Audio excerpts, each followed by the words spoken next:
Hello everyone, আসসালামু আলাইকুম। সবাই কেমন আছেন? আশা করি কাছে দূরে আপনারা যে যেখান থেকে আজকে ব্লগটা দেখছেন সবাই ভালো আছেন। আসলে দেশের পরিস্থিতি এত পরিমাণ খারাপ যে আমরা কেমন আছি এটা আমরা সবাই জানি। আর যারা আমরা বন্যা কবলিত হইনি তাদেরও কিন্তু মন আমাদের কারোই ভালো না। কারণ দেশের এই পরিস্থিতিতে যদি দেশ না ভালো থাকে তাহলে আমরা কেউই ভালো থাকতে পারি না আসলে। সকালটা তো প্রতিদিনের মতোই শুরু হয়েছে রুটি আর ডিম পোস্ট দিয়েই আজকে আমাদের সকালটার নাস্তা ছিল। আর ব্রেকফাস্টে আজকে ওইভাবে তেমন কিছুই করিনি। একটু পরেই ফিহার বাবা চলে যাবে হচ্ছে কিছু স্পেশাল কিছু মানুষদের জন্য কিছু গিফট নিয়ে। আসলে শুধু আমার হাজবেন্ডই না, সাথে আরও অনেকেই আছে যারা যাবে। আসলে দেশের পরিস্থিতি খারাপের কারণে দেখা গিয়েছে যে সবাই সবার জায়গা থেকে যতটুকু পারছে সাহায্য সহযোগিতা বলবো না, এটা হচ্ছে ভাই বোন আঙ্কেল আন্টিদের জন্য কিছু সবাই সবার কাছ থেকে তাদের সামর্থ্য অনুযায়ী উপহার দিচ্ছে।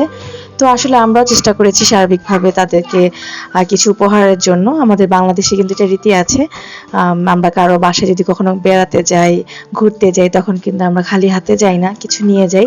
তো সেই সকল আঙ্কেল আন্টি ভাই বোনদের বাসায় যা মানে যেহেতু আজকে অনেকেই গিয়েছে, তো তাদের জন্য কিন্তু কিছু আমরা করার চেষ্টা করেছি।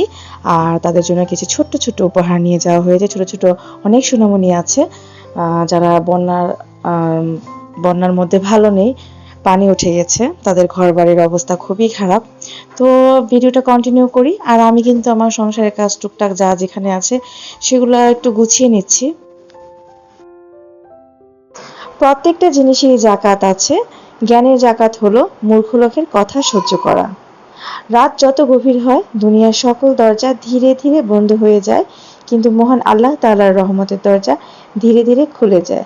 আমিন।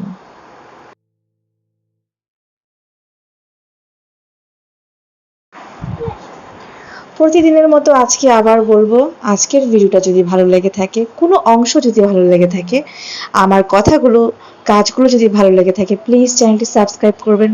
সাবস্ক্রাইব করে পাশে থাকা বেল বাটনটি ক্লিক করে অল অপশনটি চেপে দিবেন। ভিডিও ছাড়া মাত্রই তাহলে আপনার কাছে পৌঁছে যাবে।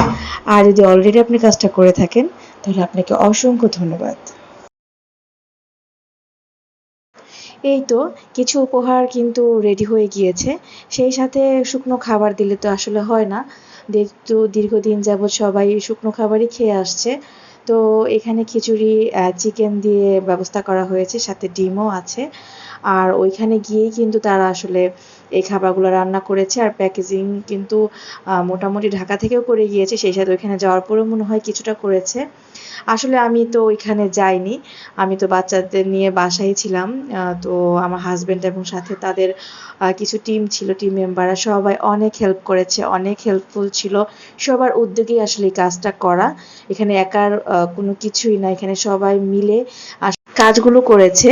আর ওইখানে হয়তো বা কোনো একটা স্কুলে রান্নাটা হয়েছিল। তো আসলে যেখানেই রান্নাটা হোক না কেন, আসলে যাদের জন্য রান্নাটা করা তাদের কাছে পৌঁছালেই হবে। তো আলহামদুলিল্লাহ, মাশাআল্লাহ দিলে যখন আমি ভিডিওটা দেখেছি, আমার এই দেশের মানুষের জন্য এবং আমার কাছের মানুষদের জন্য অনেক রেসপেক্ট বেড়ে গিয়েছে। তারা এত সুন্দর করে সব কিছু পরিচালনা করেছে, বিতরণ করেছে, তারপর সেই সাথে সবার কাছে জিনিসগুলো পৌঁছে দিয়েছে। আমার মানে সত্যি খুব ভালো লেগেছে। এরকম একটা দেশই তো আমরা চেয়েছিলাম, তাই না?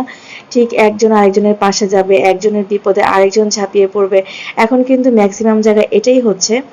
যাই হোক, আসলে আপনারা দেখতে থাকুন, আমার কাছে খুব ভালো লেগেছে। আমি ভিডিওটা যখন সে আমাকে দিয়েছে ওইভাবে কিন্তু আমার দেখার সুযোগ হয়নি, তবে যখন আমি এডিট করছিলাম আমার সত্যি চোখে পানি চলে এসেছে যে এত সুন্দর করে তারা সব জায়গায় গিয়েছে এবং সবাইকে দেওয়ার ট্রাই করেছে। মাশাআল্লাহ, আলহামদুলিল্লাহ। ভিডিওটা দেওয়ার একমাত্র কারণই হচ্ছে আমরা যেন একে অপরের এরকম সহযোগিতা দিয়ে যেন অনুপ্রাণিত হই। তো আসলে এর বেশি কোনো কিছুই না। তো আজকের এই পর্যন্তই। নেক্সট ভিডিও দেখার আমন্ত্রণ জানিয়ে আজকের ভিডিওটা শেষ করছি। আল্লাহ হাফেজ।